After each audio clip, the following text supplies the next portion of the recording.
e depois com o batismo no Espírito Santo? Bom, antes do Espírito Santo havia uma grande solidão dentro de mim.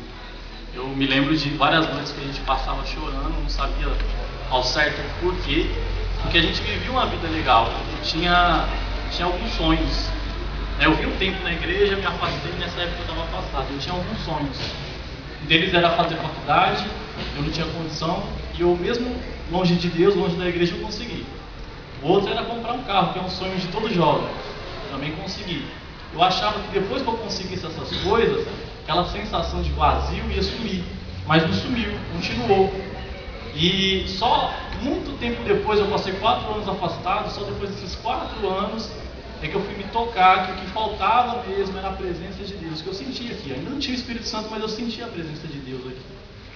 Aí eu lembro que numa dessas madrugadas, eu estava ouvindo a rádio da igreja, que me ajudou muito, e ali o pastor falou que Jesus ele sentia saudade de mim. Então ele tocou em mim, e com muita dificuldade eu consegui vir um dia, num domingo na igreja, e daquele dia eu já entrei no grupo jovem, já comecei a vir, eu fui orientado do que era o Espírito Santo. Eu queria saber o que era. Eu não queria buscar algo sem saber o que era. Eu queria saber o que era o Espírito Santo para eu poder buscá-lo da forma certa. E os obreiros me orientaram, eu comecei a buscar o Espírito Santo. No dia que eu recebi o Espírito Santo, eu fui transformado em outra pessoa. Aquele Lucas antigo, os meus parentes, as pessoas que me conhecem, sabem que houve uma mudança. Aquele Lucas antigo morreu, e aí passou daquele dia em diante, aí existia um novo Lucas. Mas de verdade mesmo. Os costumes mudaram, a maneira de pensar mudou, dentro de mim mudou, já não havia prazer nenhum em balada, nessas coisas. Não é que a igreja proibiu, de forma alguma, a igreja não proíbe nada, mas dentro de mim já desapareceu todo o prazer por esse mundo. Meu prazer era estar aqui. Ainda eu estava fazendo faculdade, mas o meu sábado, meu domingo inteiro era aqui na igreja, e houve uma transformação dentro de mim. E depois veio as transformações de fora, família, está transformando, emprego, enfim, vida sentimental também, que eu sofri bastante. Mas a maior transformação quando vem o Espírito Santo é dentro da gente, a gente é transformado numa nova pessoa.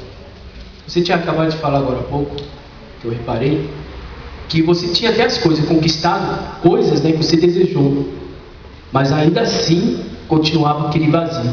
É isso mesmo? É isso mesmo. A gente, como eu falei, a gente tinha um sonho um dos maiores sonhos era fazer faculdade. E eu não tinha condições financeiras para pagar, e a gente lutou, conseguiu bolsa e começou a fazer faculdade. Ali na faculdade a gente saía para os barzinhos com os colegas, mas quando eu chegava em casa, aquele vazio continuava. Ele não desaparecia. Eu me lembro que esse vazio ele começou a amenizar em 2 anos que eu vim na igreja, mas eu só vim no grupo jovem. Mas ele amenizou um pouco, porém não desapareceu. Aí quando eu me afastei, ele voltou com toda a força, e assim, ninguém da minha família sabia, só eu, quando eu estava sozinho, que eu sabia, e não tinha para quem falar, ninguém ia me entender. Mas aquele vazio só sumiu mesmo, desapareceu, foi preenchido como se fosse uma peça dentro de mim que só podia ser encaixada com uma outra peça, que é o Espírito Santo. E foi isso que aconteceu. Tá ligado, hein, jovens? Então às vezes você vê